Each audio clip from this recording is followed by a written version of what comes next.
We can be seated. I want to invite up our darshan, our teacher today, Rabbi David Abramson. Rabbi Abramson is one of our adjunct rabbis here at the synagogue. Great.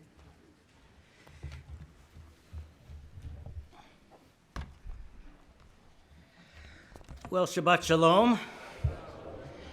The last time I gave a sermon a little bit earlier this summer, I made copies of the handout that I didn't know in advance that there was an Aufruf that day, and so we didn't have quite enough copies.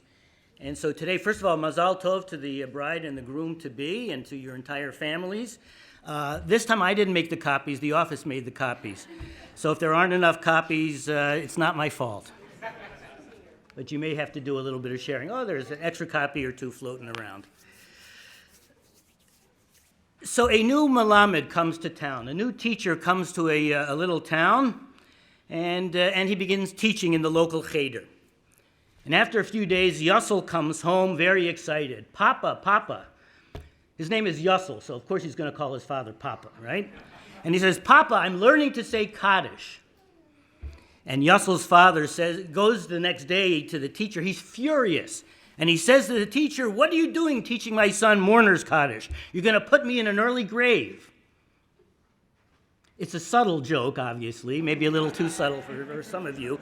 It actually is a joke that reflects two superstitions, one superstition on top of another. The second superstition is the notion that teaching a son Kaddish will lead to his father's early death. And the first superstition is the notion that a son's Kaddish for a deceased father will benefit the father. Now, traditionally, Jewish parents used to look forward to the birth of their first child for all the usual reasons that parents look forward to the birth of a child, but also so that they would finally have a Kaddish. They would know that there would be a child who would say Kaddish for them after their death. But this notion that Kaddish benefits the deceased, that each recitation of Kaddish benefits the deceased, leads some people to a particular emphasis that I think isn't great. What happens, for example, if I come into minyan one morning when I have a yard site, but we don't have a minyan by the time we get to the first Mourners Kaddish, which actually comes very early in the service. Even if we do have a minyan by the time of the two Kaddishim at the end of the service, should I go home disappointed that my loved one accrued only 2/3 of the benefit that he or she should have accrued? And what if I go to shul one morning and we don't get a minyan at all? And that happens sometimes, even in shuls that generally have strong minyanim. Now, I don't want to underestimate the tremendous power of Mourners Kaddish in the path to healing that is Avelut, that is Jewish mourning. I've written about this, and I've sermonized about it, and I've taught about it for years. And I don't want to underestimate the disappointment when circumstances completely prevent a mourner from saying Kaddish on a particular day. But I think that this meticulous theological scorekeeping might lead us to miss the point, or actually the many points, of Mourners Kaddish. So where did this notion of Mourners Kaddish directly benefiting the deceased come from? Well, many of you might already know because perhaps you've heard the legend of Rabbi Akiva and the ghost, or at least the short popular version of the story. Now, before you look closely at the handout, let me share with you the short version of the story. One night, Rabbi Akiva meets a ghost, a tormented ghost. Why are you tormented? Rabbi Akiva asks him. The ghost explains that he had been a scoundrel all of his life, and now after his death, he is still haunted by his terrible sins. And he's also tormented by the fact that he died leaving a pregnant wife, so he never even found out about his child. Subsequently, Rabbi Akiva finds the boy and teaches him to say Kaddish. And when the boy says Kaddish for his father, the tormented ghost finally finds peace. The lesson of the story, at least the lesson of this brief version of the story, is that the dead benefit directly from their children saying Kaddish for them. And therefore, during one's mourning period, for example, saying Kaddish every day rather than just a few days a week will benefit one's departed loved ones more.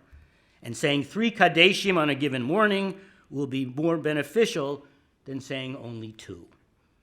But you see, the so-called real story of Rabbi Akiva and the ghost is longer and richer than the popular summary, and it has much more to teach us. So I wanted to spend a little bit of time doing a bit of a deep dive into this story. The handout calls it the foundational story of Mourners Kaddish. And as you note from the footnote number 1, this is not a Talmudic legend. It doesn't come from the 6th century or earlier. It comes, as you see, from the 13th and from the 11th century. So in terms of the development of Jewish tradition, it's a relatively recent midrash. Be that as it may, let's jump in. As you see, there are a lot of pages, a lot of numbered lines in this. We're going to have to rush through some of the sections and slow down through others. Some of you may take the handout home and may be inclined to look more closely at some of the sections that time necessitated our flying through. So, ma'aseh. Some of you know the Yiddish word maisa, a story. Ma'aseh, it's a story. Rabbi Akiva saw a man who was naked and black as coal, carrying the equivalent of 10 loads on his head.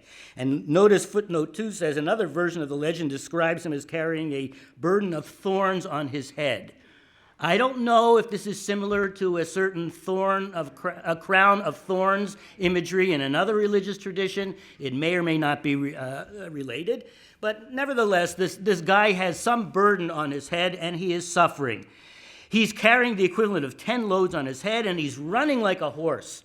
And Rabbi Akiva stops him and says to him, in line 6, Va'amar lo oto ha'ish.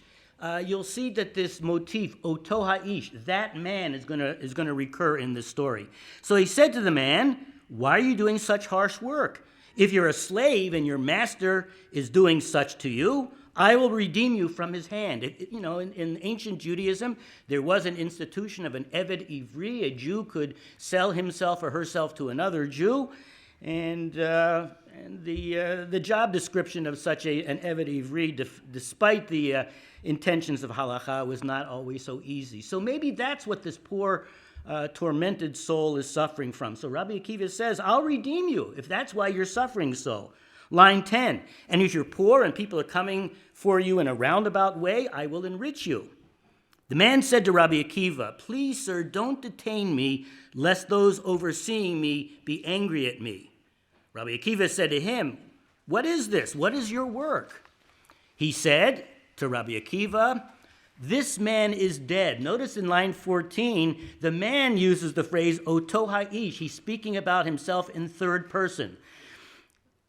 It may bring to mind Senator Bob Dole, but I think in this context, what it's saying is this poor man has sort of lost his identity. Sometimes he speaks about himself in first person, and sometimes he speaks about himself in third person. He is really a lost soul. So he says to Rabbi Akiva, this man is dead, and every day they send me to chop wood, and then they burn me with it. So he gathers wood, and then they torture him further, not just the task of gathering all this wood, but they burn him with it. And then the next day, he's sent off to gather more wood. Torment day after day after day. Line 17, Rabbi Akiva said to him, my son, what was your work in the land from which you came? In other words, in the land of the living. What did you do when you were alive? Rabbi Akiva is trying to figure out why it is that this poor ghost is suffering so. So he says to Rabbi Akiva, I was a tax collector, and I was a leader of the community, and I would give advantage to the rich and kill the poor. It's not just that he was a tax collector. Working for the IRS may not be a bad job necessarily, but in some societies, in the ancient world, and certainly in the modern world as well, people in authority sometimes abuse that authority and cause tremendous suffering to other people. Take a peek at the text on footnote 5 that suggests that anybody who instills terror in the land of the living will descend to Gehenna, to Gehinom, that's the Jewish equivalent of hell. And at the end of that little passage in footnote 5, it says that a communal leader who instills excessive fear in his community, not only will he be punished by being sent to Gehenna, but in addition, he won't have the benefit of seeing his son become a scholar. And evidently, that's what this poor, tormented ghost has experienced as well. He was a leader, and he terrorized people, and he even was responsible to killing the poor in some cases. Rabbi Akiva says to the ghost, "Haven't you heard anything from those appointed to punish you about something that will be a remedy? Isn't there any way you can get out of this suffering?" He said, the ghost said to Rabbi Akiva, "Please don't detain me, lest my tormentors be angry with me." Line 23, Sha'oto ha'ish ein lo takana, back in third person. There is no remedy for this man. I'm suffering so, and there's no way out for me. But, the ghost goes on, you might have heard from them something that is impossible. So there might be a solution for me, for Oto ha'ish, for this man, but it really is impossible. What's the solution? That if this poor person had a son, he could stand before the congregation and say, Baruch Hu et Adonai hamavorach, praise is Adonai, deserving of praise. That's the Baruch Hu. That's the beginning of the Shacharit service and the beginning of the Ma'ariv service. And the congregation would respond, Baruch Adonai hamavorach leolam va'ed. That's the congregation's response in the Baruch Hu. So the ghost explains that if I had a son who could lead Baruch Hu, on to the next page, O Yomar Yit Gadal, or if he could say Yit Gadal, magnified, in other words, the first word of the Kaddish, V'onin acharav Yehei Shemei Rabba Mevarach, and if they would say Yehei Shemei Rabba Mevarach, that's the central line and really, in a way, the most important congregational line in the Kaddish. So if this person had a child who could lead Baruch Hu or could lead Kaddish and get the response from the congregation, then line 32, Miyad matirino to min hapuranut. Immediately they would free him from punishment. But the ghost goes on, this man did not leave his son in the world, though he left his wife pregnant. And I don't know if she gave birth to a son. But if she were to give birth to a son, who would teach him Torah? This man has no friends in the world. See, the ghost is telling Rabbi Akiva that not only did he live a despicable life, tormenting other people and causing tremendous suffering, but because of that, he didn't leave any friends. So even if his pregnant wife subsequently did deliver a son, who would teach the son how to say Baruch Hu and how to say Kaddish? Because he had no friends. Well, Rabbi Akiva sees this terrible situation and decides that he has to do something about it. So immediately, Rabbi Akiva decided they would go and search and see if the man had left a son, so that he could teach the son Torah and put him before the congregation. So he said to the man, Ma shimcha, what's your name? And the man said to him, Akiva. Ooh. Rabbi Akiva meets this tormented ghost, and what's his name? Akiva. Remember Luke Skywalker when he goes into the cave, to face his fears? You remember it? Wow, I'm impressed. So Rabbi Akiva goes on, what's your wife's name? He said to him, Shoshneba. It's not a particularly attractive name, and maybe not particularly a nice person. What was the name of your town? He says to him, Lodkia. So immediately Rabbi Akiva puts him through great difficulty and put himself through great difficulty and went to inquire about him. He's traveling, he's asking around.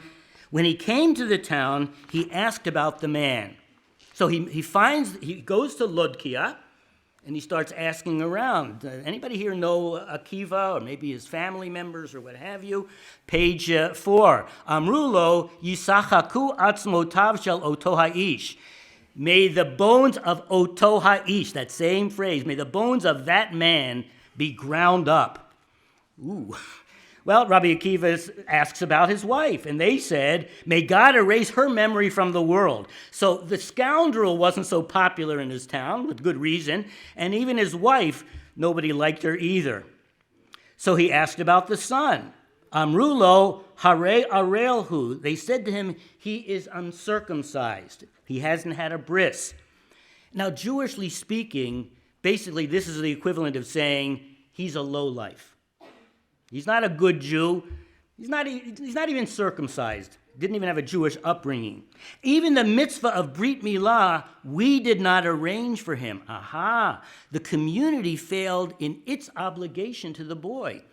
You know, the mitzvah of having one's son circumcised is the father's mitzvah. But if there's no father in the picture, it becomes the community's obligation. But in this case, the community didn't do anything for the son of this scoundrel, Akiva, and his strangely named wife, Shoshniba. Well, immediately Rabbi Akiva took him and arranged to have him circumcised, and he set him with a book before him. So he figures he's going to try to write the course of this boy's Jewish life. Line 57, but he refused to learn Torah, or he couldn't learn Torah, until Rabbi Akiva fasted for 40 days. That's often a way in which traditionally people tried to get God to change a bad situation into a better situation by fasting. Hey, think of that tomorrow night and for the 25 hours following that. Well, a heavenly voice emerged, a bat kol emerged. A bat kol is a voice speaking on behalf of God that pops up in Midrashim and even in biblical literature as well. And God says, or the voice says, Lazeh ata mitaneh, you're fasting on behalf of this one? In other words, even God is skeptical about the Jewish future of the son of this scoundrel. And he says to God, Master of the universe, have I not prepared him before you? Didn't I find him? Didn't I arrange for a bris? Didn't I try to teach him Torah? Didn't I even fast to try to get a miracle so that maybe you would open his heart? Well, I guess God noticed, because in line 63, Miyad patach HaKadosh Baruch Hu et libo. Immediately the Holy Blessed One opened up the boy's heart. And what did Rabbi Akiva then do? Limdo Torah. He taught him Torah. Ukriyat Shema. And he taught him how to say the Shema. That's not just the first line, but all 3 paragraphs, presumably. The Yud Chet Brachot. And he taught him the Shmona Esrei. He taught him how to say the Amida. In other words, he taught him how to pray. Uvirkat Hamazon. And he taught him Birkat Hamazon. He taught him how to bench. So notice what Rabbi Akiva teaches him and what he doesn't teach him. It doesn't mention Mourners Kaddish in this line.